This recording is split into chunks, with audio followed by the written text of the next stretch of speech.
This is coming off the tails of our reviewing the Strike Force 5, which was the audio only, for some reason, podcast featuring all of the, quote, out of work late night hosts right now. So it's Colbert, it's Fallon, it's Seth Meyers, it's John Oliver, and it's Jimmy Kimmel. It's Jimmy Kimmel's baby.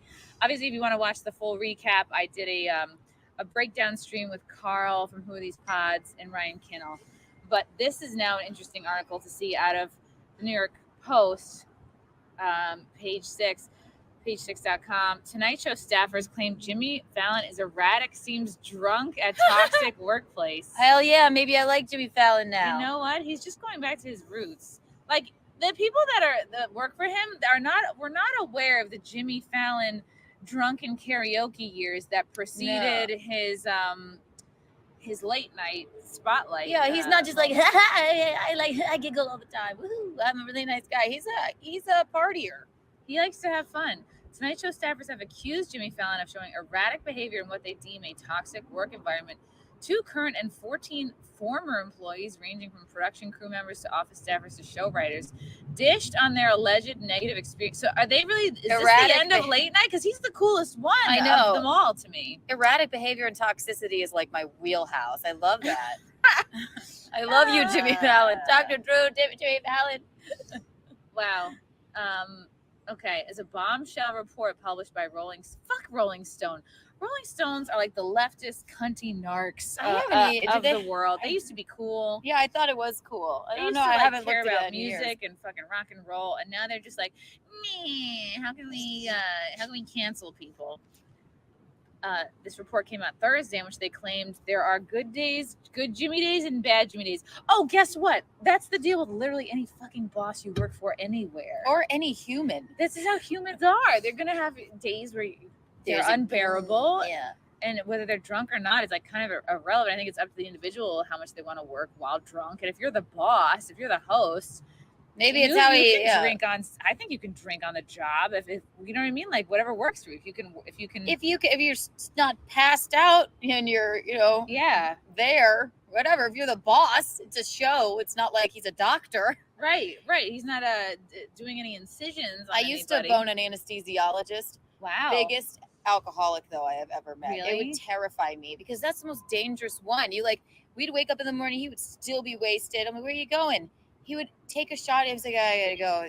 It's like somebody's having a heart surgery, and he used to put them out. That's how you kill people. But is that how people get in? Did you ever ask him like? What it was a very with short-lived the Joan Rivers surgery. If the anesthesiologist like purposely took her out, dude, I didn't even hear about that or know about that. She died during some kind of a cosmetic surgery. Oh, and same thing happened with Kanye's mom. The rumor is that she was taken out because she spilled the beans on Big Mike. Whoa! What? I'm a conspiracy queen, so I would love for that to be the truth. That she outed, Michelle being a dude. She's like, we already have a gay president. Everyone knows Michelle is trans. And then the anesthesiologist was like, just one more little bit. Then she just didn't make it. No, this was forever. It was way before Joan Rivers died, but it was a short-lived little tryst. But could you possibly get away with? I mean, I guess you can get away with anything. The more you tell me, my brain goes, I'm like, could that be the truth? I don't know. Yeah, anything is possible. It's true. The government, the powers that be, they all want us dead. You can't trust them. Let's not get blackpilled at 11:30 in the morning. Nobody told Jimmy no. Everyone walked on eggshells, especially showrunners. A former employee told the magazine, "You never know which Jimmy we were going to get, and when he was going to throw a hissy fit. Look how many showrunners went so quickly. We knew they didn't last long." I wonder if he's not happy being a late night host. Yeah, he's probably like, I want to be like a little more hardcore than this. I wonder, I can't imagine having this job and not feeling constantly creatively stifled. Yeah, you can't really say what you want to say. You just you have to be like, and you have to everything you're saying is so funny. You probably despise. Yeah. What are the odds that you're going to like all of the writers? Right. And if I had to talk to, or the guests, obviously it's cool to see stars, but after a while it's like a big smile on my face, laugh hysterically with whatever shitty pull over the car story they're gonna say, or like Anne Hathaway has some sort of bit. These celebrities are not funny. A lot of them lack No. personality. None of them can riff. And he has a SNL background. Yeah. Like, whether you think he was funny or not on there, it's like Seth Meyers, they came from, I think, Chicago, did not Groundlings. I think that's LA. No, in Chicago it's Improv Olympic or something, or Upright Citizens were great. No, UCB. Somebody in the chat will know. Anyway, so it's Yeah, I like, forget. I just think it seems like the older a comedian gets, or somebody in his position, it's like, I think you have to work. Yeah, everyone's working hard for the bag, but I think you have to work so hard to not get yourself into a position where you're in a corner and you're creatively stifled. You necessarily don't really have free speech anymore. No. You're kind of controlled by your masters, by your sponsors, by the investors. He's probably saying jokes he probably doesn't even like or find funny. No, yeah, right, at all. So yeah, that would be really fucking shitty. Yeah, you're in the bag. You're like, how long am I doing this for? I think late night sort of is over. I would never even think to turn on Jimmy Fallon or Jimmy Kimmel or any of them. I don't know. Can't tell. All right, hold on. Lila's writing us back. Little okay, Lila, sounds good. Guys, we're going. Should we tell them? No, maybe it wanted to be a surprise. I don't know. Yeah, I wasn't. Okay, we want these things to be a surprise. Okay, let's finish the article. So now I wonder if they feel emboldened to dog on Fallon because, like, well, it's the strike and we don't have to come to work anyway, but like, do they all want to lose their jobs? Mm-mm. However, the writers, of course, they got into it to like, Gina will talk about this on her. How bad could he be? He's Jimmy Fallon. I feel like he's a fun drunk. He's stressed out. A hissy fit. It's not about you. It's not like you can't be. He's the face of the whole fucking thing. He's under a lot of pressure. Fucking stressful. Yeah. Yeah. And you're probably when he got this job, he's like, wow, what a huge step up. Right. And don't get your. It's going to be more money. This is his fame. Doesn't every comedian at one point, wow, I really want to, maybe not anymore, but don't a lot of comics be like, wow, I'd love to host a late night show. That was a lot of people's dream like 10, 20 years ago. You don't need to get your feelings so hurt if he has a minute to life. He's like having a minute. And not that I'm feeling bad for him. Like, you don't feel bad for a millionaire, but it's like, yeah, you make the choice for stability and the bag, and what you compromise is your creativity and your freedom a little bit. Well, yeah, absolutely. But I think it's just, there's good days with Jimmy and bad days with Jimmy. That sounds, it's then such don't a work there. stupid Then thing to say. quit and like go fucking work at it. Why does everything have to be an expose? Like, I left my last job under horrible conditions. Like, I haven't done a big like tell all. Who knows? Maybe. I mean, I thought about it, but I'm just like, what would come of that? You think Kris Jenner is nice to everyone that works for her at all times? Yeah, definitely not. But they probably pay really well, and that's how it is. It's just how it is. There's a lot of pressure. He is the face of the fucking thing. He's the whole thing. So if he's like, God damn it, yeah, I'm a little bit stressed, and he doesn't sound like perfectly delightful. Mm-hmm. I don't really see anything in here that.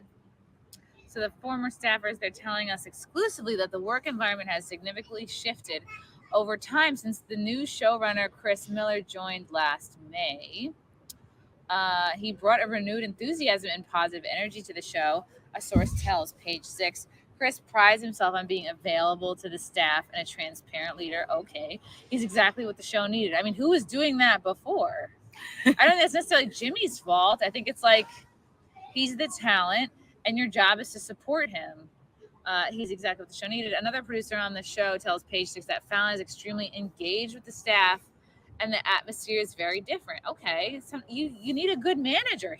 Fallon can't be that person. I don't know why I feel like inclined to stick up for him so much. I like him. I always think he's really funny. I remember I used to do fucking karaoke with him on really where I met my ex-boyfriend 3 boyfriends ago, Raphael. He fucking loved karaoke, this dude. Like, every weekend we had to find somewhere to do karaoke. And I guess that's how I got into it. But what was this place called? It's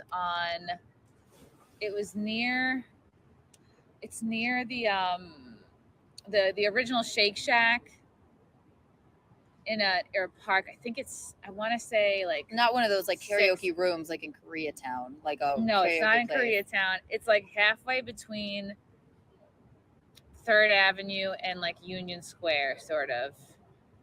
The name escapes me, but I wonder. It's near kind of like Irving Plaza, I think. And Jimmy Fallon would be there. Jimmy Fallon would be there, yeah, a few times. He loved karaoke. He loved getting drunk, and so did we. And this was probably, when did I meet Raph? 2008. So it was a long time ago. I live above a karaoke bar. Oh, Kumia loves that bar. Yeah, he loves getting drunk and doing karaoke. We love him. It's one of the best things. There's a new wave that came in a year and a half ago and has just made everything change, the producer tells us, explaining that a new head booker and a new head writer were. Okay, to me that has nothing to do with their bitching about Jimmy Fallon. Yeah, did he finger someone or not? Yeah, like, yes. Is this leading up to a Me Too or not? Did he finger blast someone against their will under the desk? I mean, what is this about? Are these people trying to get money out of him? Are they trying to shake him down? Right. Did he leave a baby in the car when it was hot outside? Right. What are we looking at here? Yeah. The anonymous current employees and former staffers claimed to Rolling Stone that the Tonight Show has been a toxic workplace behind the scenes for years. Isn't that anywhere in showbiz? From Fallon's erratic behavior to the show's revolving door leadership, there have been 9 showrunners in the past 9 years. I think that's normal. I don't know. These people don't have jobs for a lifetime anymore. There's no. Maybe they got something else. Maybe they're like, hey, I want to go work. It's very much like a gig vibe, I think. 2 employees told the publication that Fallon seemed drunk at work in 2017. How long ago was that? I thought it was gonna say 27 times. Like, sounds great. I thought it been working there a long time. Another pair of workers claimed to have smelled alcohol in the host's breath in an elevator on separate occasions in 2019 and 2020. Well, first of all, 2020, who gives a shit? It's a pandemic. We're all coping. So Is it illegal to be drunk in that building? Yeah. No, it's not a prison. It's not a school. These people are retarded. It's like, do you perform? Do you host a show? Some of us need a drink or two in us. It's true. To be on. A White Claw. It's like it's the claw is the law. Yeah, exactly. It is the law. Ex-staffers described the show as a maybe fucking more people on the staff need to drink. Yeah, maybe the showrunner, if he had a shot or two, little nip. Maybe we'll be writing cunty emails to Rolling Stone if you let yourself have a nip or two at the desk. Then a little hissy fit wouldn't make you cry so hard. You'd be more relaxed. The solution is everyone drink. Ex-staffers described the show as a tense and a pretty glum atmosphere. I'm sorry, if you're working at a late night, whether you think it's funny or not, it's still a pretty fucking dope job to have, I think. It's that or work at a title insurance company. Right. There's some shit you do it because you're like, I'll put it on my resume and then I'll fucking move on from you. But I don't know. Is it bad to say, like, fucking suck it up? No. Suck it up. I mean, the last day job I had, I was there for 6 years and I bitched constantly. So maybe I'm being hypocritical. Ex-staffers described the show as tense and glum and were belittled by bosses, including Fallon. That's part of being a boss. Okay. I have not worked for anyone except for Anthony Cumia. Every other boss I've had has bullied and belittled me at some point, at least once a week. I've never really had like at a restaurant, I guess I've been like fucked over by a lot of people. It's how it goes. I'm sorry, if you don't want to be disrespected, then maybe you shouldn't be in the working world. When I was a hostess, I remember the guy being like, he would like walk past me real close behind the host stand, and he went one time, he's like, I love yoga pant day. He went, not the, and then he had to slide back past me. I was like, he probably could have gone around. He could have gone. It was like he slid and he slid back. I love yoga pant day. I'm like, wow. Were you even wearing yoga pants? Yes, I was. I know, I was pantless. Maybe he would if I were pantless. It was like. And then he went on to work for American Airlines. But I dealt with it. I'm not traumatized by it. But yeah, fuck you. I mean, I wasn't gonna. Yeah, there's children here. I just shouted that. I'm shocked that there's children here with the zero sunlight in school. Let's see, the sun is coming over. It's creeping over. That guy had the right idea sitting over there. That's true. The Saturday Night Live alum 48 was also, I forget he's only 48, was accused of having unexpected outbursts, which were allegedly reported to HR without any action being pursued. Yeah, what did we could do about it? A few of the former employees said the toxic work environment impacted their mental health. I just don't hear anything that's that toxic. Yeah, have you people had jobs before? This is the deal. It was routine for staffers to joke about wanting to kill themselves. They also reported... This is a funny bit. Reportedly referred to guest dressing rooms in the office as crying rooms. That's really funny. Yeah. Corolla had a sign. That said, designated crying area, limit your time to 15 minutes. That's funny. Rolling Stone reported that 4 employees said they were in therapy and that 3 others had experienced offing themselves ideation because of their experience working on the show. That sounds like a you problem, okay?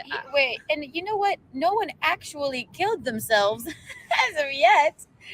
I just think that's like, okay, why are you complaining about being weak? Like, I don't know. If you're having those thoughts, maybe you need to leave your job and go to therapy and work on yourself. You need to go to a facility because you have mental illness. Right. Like, life it's not gets Jimmy's hard. fault. Yeah. You have mental illness. No, you don't fucking... Why is the show attracting so many of the mentally ill? What I want to know. Maybe look at who's hiring all these mentally ill people. Yes, exactly. A merry band of mental patients. Yeah. Mentally, I was in the lowest point of my life. I don't want to live anymore. I thought about taking... Really? Go work at a title insurance company, okay? And you don't know suicidal thoughts until you've worked at a title insurance company for about a year. The host of the show that you work for just wants you to have fun and drink a little maybe after work. How hard could your job really be? I don't know. I think just someone who's worked a lot of kind of shitty jobs, regular office jobs. I've never. There's no element of fun. It's like, I'll take some toxicity for fun. I think that's a trade-off. I'm willing to make. I thought about saying, I know deep down I would never actually do it, but in my head I'm like, why do I think about this all the time? See, to me, that's not Jimmy Fallon. That's not even worth putting in the article. And look, I love the photo. Can they see this or no? No, they can. Okay. But he's in a bar. Look, his face is letting loose a little bit. Like the old bar we used to go to. God, I wish I remembered the name of it. And I wish I was on speaking terms with my ex. He would be able to tell me. But, oh well. It's okay. You don't need it. He's living his best life. Claimed smell of alcohol. Wow. Sorry, you can't do this job and be sober. Some also felt a constant fear they would lose work if they did not do a perfect job. That's every job. Yeah. Literally everyone. The producers felt this pressure, and that translated down to their employees. People that worked under them then felt this pressure that if you made one mistake, you were gone, it would be easily replaced. Another ex-staffer complained. Yeah, because this is like a type A work environment. I've worked at a hedge fund where it was very much that vibe of like, yeah, if you fuck up, you're probably never be on thin ice. Yeah. You have all these NBC pages in the building who are ready, willing, and waiting to take your job. Yes, exactly. You are replaceable. Exactly, which is why you should feel lucky that you were chosen for this job and fucking suck it up, man. If you want to live an easy, soft life, go, I don't know. Be reincarnated as a trust fund kid. I don't know what else. I mean, really. Yeah, go work at a bank. I guess. There might be pressures at a bank, too. Yeah. I'm trying to think, like, what was the easiest job I had? Probably one of the jobs working at NYU. OnlyFans is the easiest job ever. Not really. Well, I mean, it's like also, there's like, a no pressure situation. Start a business, work for yourself. If you can't handle, exactly. Every job is like this. Employees allege that their workday depended on Fallon's ever-changing mood. It was like, if Jimmy's in a bad mood, everyone's day is fucked. A woman wrote this. An employee said people wouldn't joke around in the office. They wouldn't stand around and talk to each other. It was very much like focus on whatever it is you have to. But then he would want to take you out after work for a drink. This is how every single job is. If your boss is in a bad mood, you sit up a little straighter that day and you try not to piss him off. These people sound like ingrates. It's not. The former workers asked to remain anonymous out of fear of retaliation.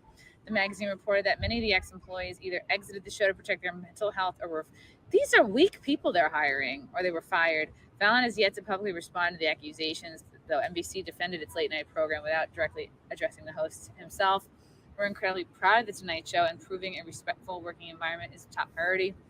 A network spokesperson said in a statement, as in any workplace, we have had employees raise issues Those have been investigated and action has been taken where appropriate, as is always the case. We encourage employees who feel they have experienced observed behavior inconsistent with our policies, adjust them accordingly. Yeah, very, very HR response to that. Fallon charmed the public when he began hosting. He began hosting Late Night with Fallon in 2009. So I met him right before he got this job. It was 2008. It was the last fun year of his life. He would always just meet him at the bar and sing karaoke. We weren't like texting like meet us there, but we would always see him at this karaoke bar. That is so funny. It was on, I think, maybe 6th. No kidding. I think maybe it was 14th Street and between like 3rd and Broadway, in that area. I highly doubt. Yeah, he just sounds like a fun guy. And if he drank a little bit hosting a late night show. Yeah. Then in 2014, it was announced he would replace Jay Leno on The Tonight Show. The show debuted with impressive 11.3 million viewers. Who knows what it's at now? Rumors have been swirling about Fallon's problematic behavior for years. In 2016, Page Six reported that NBC staffers were concerned about his drinking and that he was told to cut back on booze. He's not a drug addict, though. Yeah, until they find somebody to replace him, there's nothing anybody can really do. However, he denied the claims the following year, telling The Times, "I could never do a day-to-day job. I was drinking every night."